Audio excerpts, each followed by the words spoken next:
Do you really think someone like you belongs here? You're completely out of place. It seems you don't understand where you stand. This hotel is only for the elite like us. A middle school dropout like you doesn't fit in. Go home.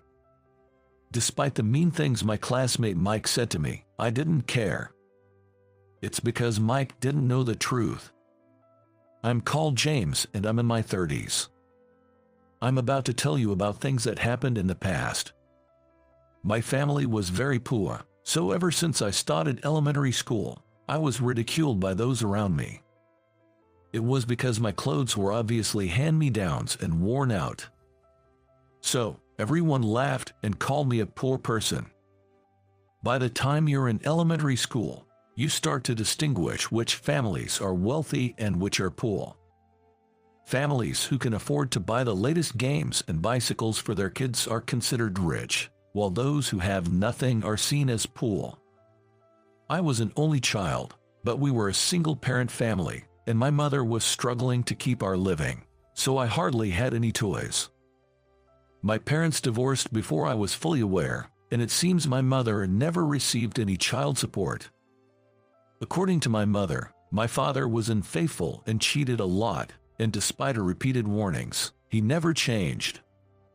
Fed up, my mother decided to leave home with me. My father was a terrible person who probably didn't care about us at all. I've never met him since the divorce and didn't want to. I didn't care about a father who made my mother suffer, especially since it was unlikely he would ever apologize. So, my mother worked multiple jobs for my sake, but had to reduce her workload when she fell ill. I was a growing boy, and with my mother's low income, we couldn't afford luxuries. While other families had cakes for birthdays and Christmas, we never had such things at our home. Believing in Santa, I hung my stocking and made a wish, but woke up to find it empty, realizing that Santa doesn't visit poor kids' homes. Later, understanding that Santa was actually the parents, I felt the harsh reality of our situation. Among the boys who teased me, I particularly despised a boy named Mike. Mike came from a wealthy family and always bragged about his possessions. For instance, the latest gaming console his father bought him, or the expensive clothes his mother got for him. Mike was probably the only one who came to school in branded clothes, so both the girls and boys would all say, "Wow, that's amazing," and praise him. The other day, I went to the department store with my mom and got this shirt and pants.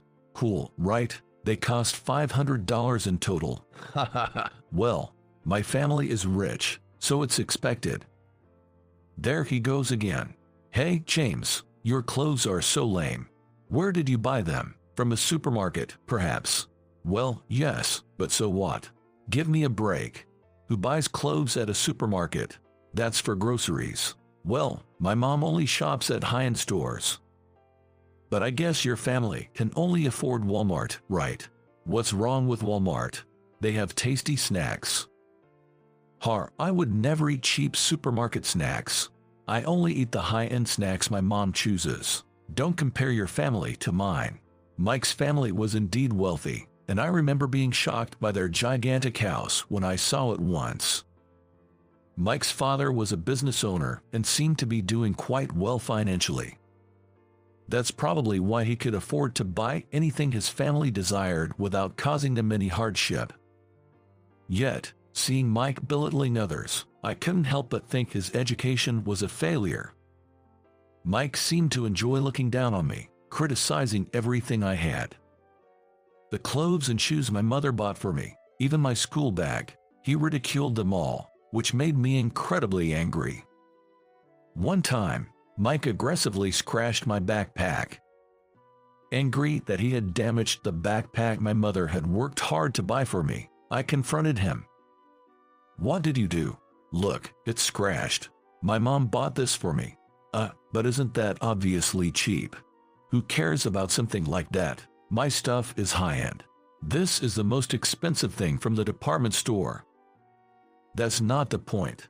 Do you think it's okay to damage other people's belongings? That's the worst. You should pay for this. What? How dare you talk to me like that? acting all high and mighty for a poor kid. So what? It's not you who's great.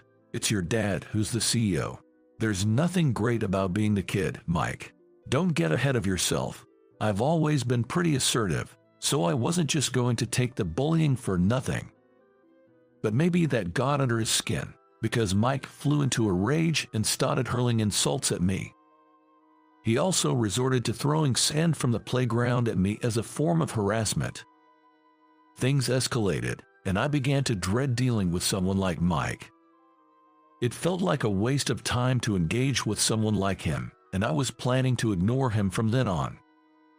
However, he seemed to be fixated on me, constantly provoking me whenever he could. I couldn't stand it. "Hee, I stole your pencil case. Hey, give it back. What are you doing? Wow, all the pencils inside are so short. Can't afford new ones. That's sad. Poor people can't even buy pencils. I'm glad I'm rich. Anything I want, my mom and dad buy for me. Hey, give it back already." As Mike and I scuffled, we got caught on a desk and fell over.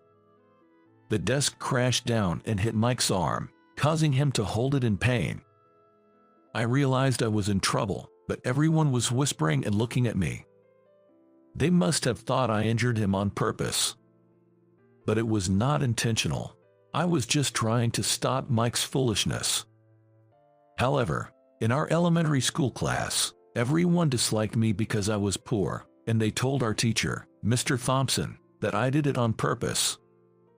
So, I was reprimanded by Mr. Thompson without a chance to defend myself. My mother was called to the school, and I felt terrible.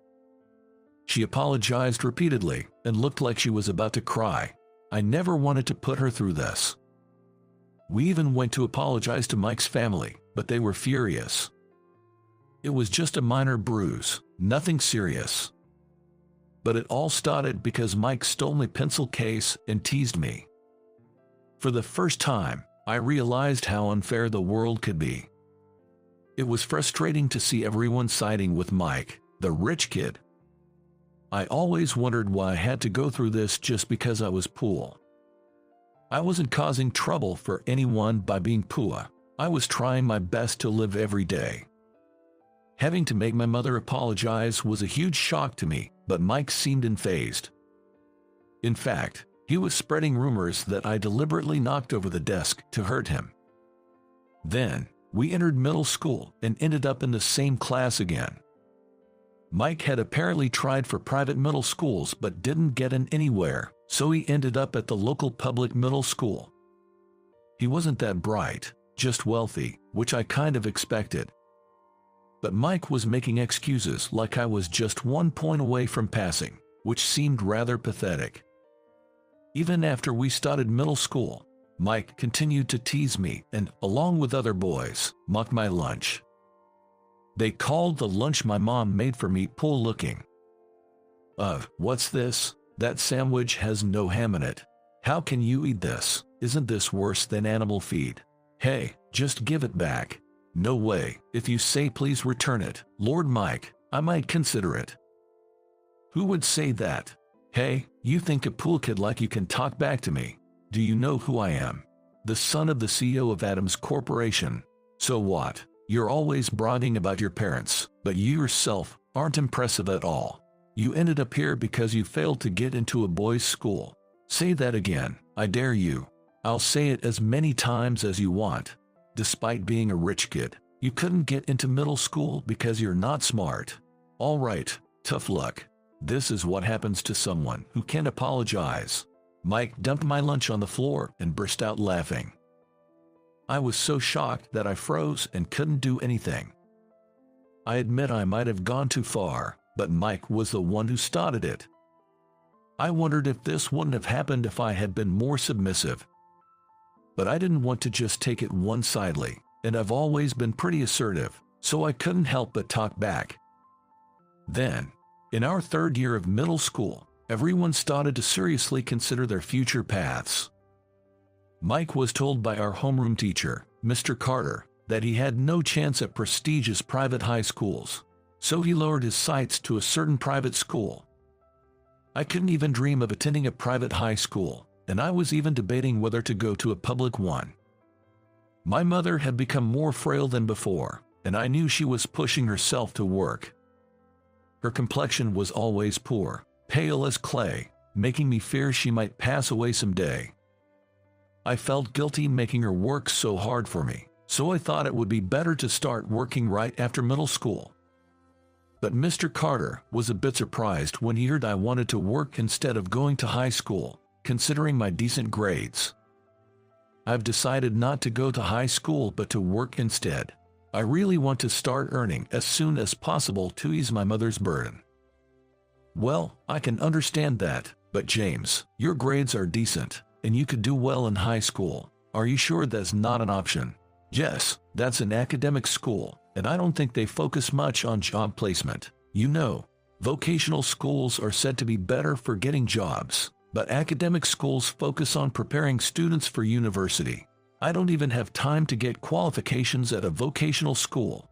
I want to start working right away to bring money home, so I really prefer to find a job. I see, it might be a tough path, but if that's what you want, James, I'll support you. Thank you, I'll do my best. And so, I graduated. Everyone seemed happy with their high school placements, but I was the only one in my grade who went straight to work. Mike smirked when he found out I would be working right after middle school, and started taunting me again. So, you're working right after middle school, huh? Well, do your best. People at the bottom have no choice but to get by somehow. So what? Good for you for getting into high school. I thought you wouldn't make it anywhere. What did you say, you infuriating jerk? Just you wait. A middle school dropout like you will get tired and thrown out soon enough. Well, cling to your job as long as you can. I was planning to do that without you telling me. See ya. I started working as a full-time employee at a certain inn in April. It was a live-in job where I handled guest services. The landlady was strict but treated me like her own son. I heard that the landlady had lost her son to an illness before. Apparently, her son was about my age when he passed away, which is why I think she dotes on me so much. James, thank you for your polite service. A guest earlier was praising you, saying you're friendly, energetic, and cheerful. I'm grateful to hear that. I'm still getting used to a lot of things, but it's very encouraging to be complimented by guests. I'll keep doing my best. It's about time for your break. Oh, and there's some chocolate cake you like in the break room. Really? Is that okay? Jess, it's a little thank you for always working hard. The landlady sometimes bought me cake, probably using her own money. Having hardly ever eaten cake when living with my mom, it was incredibly touching. My salary wasn't much, given I was a middle school graduate, but living on site meant most of my basic needs were covered, so it was sufficient. This allowed me to send money to my mother. I didn't have much else to spend on, so I sent my salary to my mom, hoping she could enjoy some nice food. James, a banquet is starting soon, and it'll get busy, but please take care of the guests over there. Jess, understood. Mr. Smith, right. Yes, Mr. Smith, and please take care of Mrs. Miller as well. Understood. I'll be on my way. The landlady was always efficient and impressive to watch. I wanted to become competent like her, but there was still so much I wasn't used to. Fortunately, I had plenty of support around me, so I managed to keep up with my work. Though I was sometimes strictly reprimanded, I knew it was for my own good. That's why I was able to endure and strive to grow. One time, I went back to my hometown. It was when I turned 30. The family home was actually a small, run-down apartment. My mom had reduced her part-time shifts, and she looked a bit healthier. There were several envelopes on the dining table, and one of them turned out to be a notice for reunion. It was a middle school reunion scheduled at a fancy hotel, but I somehow didn't feel like going. However, the sender was Mr. Carter, so I thought maybe I should attend. Mr. Carter was always on my side, always looking out for me. He supported me when I said I wanted to work after middle school, and even after I started working, he would check in on me now and then. A teacher organizing the reunion is rare, but I do want to see him. It's been a long time. I wonder how Mr. Carter is doing now. When I was 15, Mr. Carter was about 30, still quite young. He was my age back then, but probably more put together. That's what I find myself thinking. Now that I'm 30, Mr. Carter would be 45. He's at an age where one might call him an old guy, but Mr. Carter had a youthful face even at 30, so I imagine he still looks young. Wanting to see Mr. Carter, I marked "will attend" on the reply slip and sent it back. On the day of the reunion, I headed to the fancy hotel with nervous anticipation. I wondered how everyone had grown up. Walking inside, I made my way to the banquet hall, the venue for the reunion. I could hear the bustling voices of everyone and thought, not much has changed since middle school. Both the guys and girls were chatting happily, a nostalgic scene. My middle school days weren't great, but I was somewhat happy to see everyone. Above all, I wanted to meet Mr. Carter and thank him for his support. I took my seat according to the seating chart. Then, a guy approached me. I recognized him immediately as Mike. He was the only one with such a mean look on his face. "Hey, long time no see. You're James, right? How's life as a middle school grad?" It's okay, I guess." "Really? Just okay? Well, I guess you live in extreme poverty every day. You were always poor after all. I'm set to take over my dad's business. They even call me the heir at the company. I'm the future president after all." "Oh, is that so?" It seemed Mike had joined his father's company and was being groomed as the successor. The thought of him coming over just to boast about this made me feel weary. I'd rather look for Mr. Carter and express my gratitude than listen to Mike's pointless bragging. Glancing around, I spotted a slightly gray-haired man. That must be Mr. Carter. He hadn't changed much in height or build, and I could recognize him from the back. I got up and approached Mr. Carter. "Mr. Carter, it's been a long time. I'm James." "Oh, James, how have you been?" "Keeping well." "Yes, thanks to you. I'm busy every day, but it's fulfilling." "That's good to hear. I always worried you might be overworking yourself since you're such a hard worker, but if you're healthy, that's great." "Yes, I'm doing well." At that moment, Mike approached again, smirking. He was probably about to say something mean again. "Why don't you just leave? You're annoying." "What? Why all of a sudden? Do you really think someone like you belongs here? You're completely out of place. It seems you don't know your own standing." "Ha ha ha. This hotel is only for the chosen ones like us. A middle school dropout like you doesn't fit in. Go home." "I don't understand what you're saying. If I'm such an eyesore, why don't you leave? You little, who do you think you're talking to? I'm the son of a president. There's no comparison between me and a middle school dropout. Just disappear. Can't you see you're out of place?" That's when Mr. Carter spoke up. "What are you talking about? This hotel. James is the manager here." "What, really? You might not know this, but James has been recognized for his work and became the manager of this hotel. So he's far from being out of place here." "That's impossible. He's just a useless middle school dropout, incapable of succeeding anywhere. There's no way a middle school dropout could become a hotel manager. I've never heard of such a thing. Whether you've heard of it or not, it's a fact. I started off doing menial tasks editing, but my hard work there was recognized. And now I'm in this position. This Grand Palace Resort was actually established by the inn I used to work for." "What are you talking about? Initially, we were only managing the inn, but then we decided to create something more upscale, like 5-star urban luxury hotels and resorts. That's how I ended up being appointed as the manager of this Grand Palace Resort."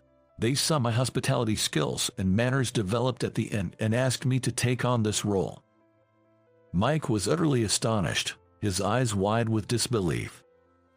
Actually, I am the manager of this Grand Palace Resort, a luxury hotel. It's a 5-star hotel, and it was created by the parent company of the inn where I first worked. Until now, we had only managed inns, but we decided to move into providing high-class urban accommodations and started constructing 5-star hotels. When looking for the right talent, I was chosen. I was surprised to be selected, but I was happy that my efforts were recognized. I thought I would always be stuck in low-level jobs, but the landlady had been watching me closely. "You're too good to be just doing odd jobs here forever. You should go to the Grand Palace Resort next. It will be lonely without you. But it's for your own good, James. Thank you for all your hard work. Keep your spirits up when you're there. I'm grateful to have worked here. I've seen many guests happy, and I've always been treated well by you and everyone else. I believe I've been able to do my best thanks to everyone here, so I'll keep doing my best in the next chapter too. Remember, you can always reach out if things get tough. Remember that everyone here is rooting for you. Just think of that and get back on track. Your mother would be proud to see how much you've grown." Yes, my mother was overjoyed when I became the manager. I couldn't have reached this point on my own. I don't even know how to begin thanking everyone, but thinking about not seeing everyone again makes me sad. Hey, no crying now. This is a celebration. Cheer up, or you'll make me cry too. Right? It's a good thing. I'll keep going with a positive attitude. Thanks to the landlady's recommendation, I made an unusual career move. It was unprecedented for a middle school graduate to become a manager of a luxury hotel, but I was highly valued for my contributions. I've always been blessed with supportive people. During my time at the inn, the landlady and the staff cared for me, and I received numerous letters from Mr. Carter. Knowing so many people truly cared about me made my past as a middle school dropout seem insignificant. Mike apparently went to a decent university, but his character was deeply flawed. People who look down on others and take pleasure in belittling them are unlikely to earn respect from anyone. When Mr. Carter stood up for me, Mike was so angry he trembled. I don't know why Mike was so mad, but I felt more justified in being angry after being belittled by him. Perhaps he was looking forward to seeing me cry and run away, so finding out I was the manager must have been a blow to his ego. He must have been frustrated to see someone he looked down on succeed. Mike, in frustration, started bothering others and bad-mouthing me. However, our matured classmates did not appreciate Mike's behavior and warned him. Annoyed by their disapproval, Mike got defensive and loud.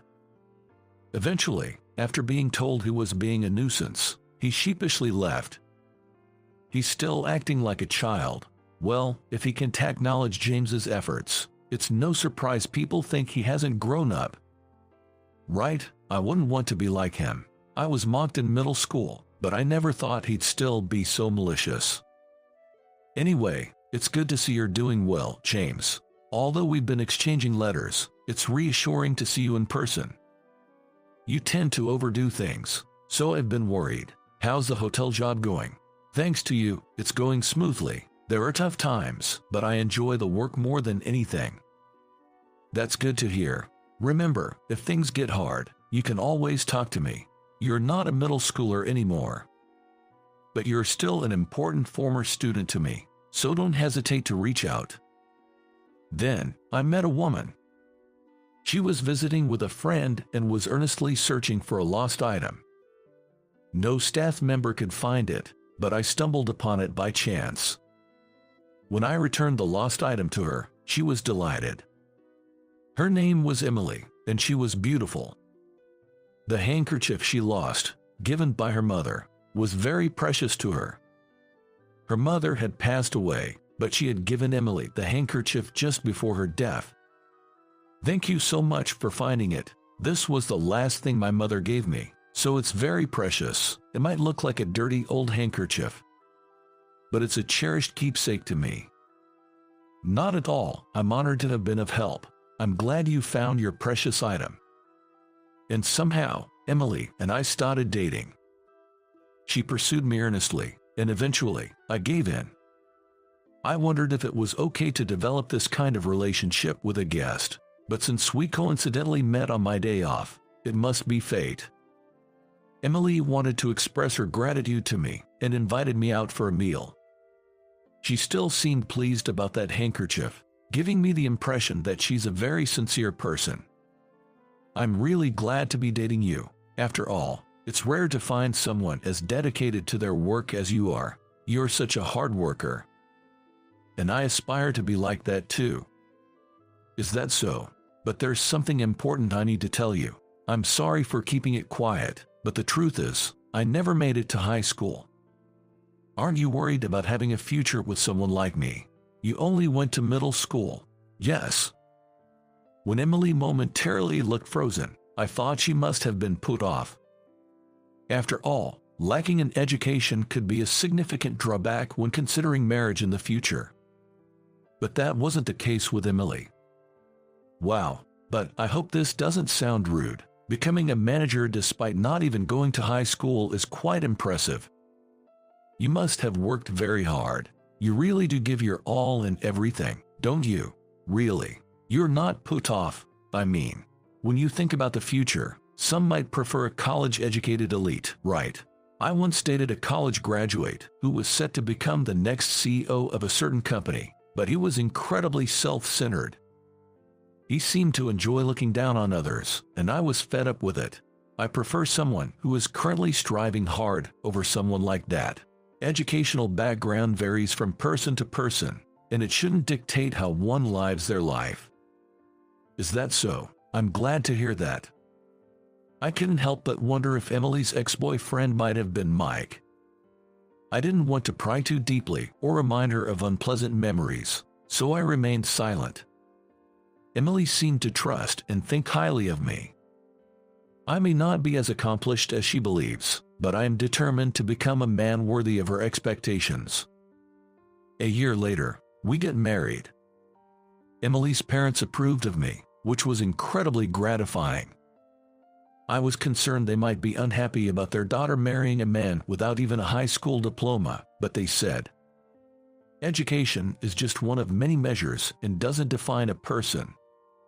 My mother also took a great liking to Emily, treating her as if she were her own daughter. Emily's cheerful and friendly nature must make her well liked by everyone. We even invited Mr. Carter to our wedding. Mr. Carter cried as if it were his own child getting married. "I'm so glad you found such a wonderful wife. Nothing makes me happier than seeing you happy." "Mr. Carter, you are crying too much." "Well, I'm happy to be married to Emily too. I'm looking forward to building a good family life." If you ever make your wife cry, I won't let it go. Just work hard every day and live happily as a couple. Yes, I will do just that. And so, our new life together began. Both Emily and I are working, and as a manager, my days are busy, but we help each other out with household chores. I don't want to burden Emily alone, and am willing to do anything I can. Having been raised in a single-parent household, I'm fairly capable around the house, and during my live-in work at the inn. I even did my own ironing. I'm grateful that the hardships I've faced have turned out to be valuable experiences. Despite the busyness, my life is fulfilling. This is a testament to my efforts and thanks to my wife, Emily. We will continue to join forces and overcome anything that comes our way.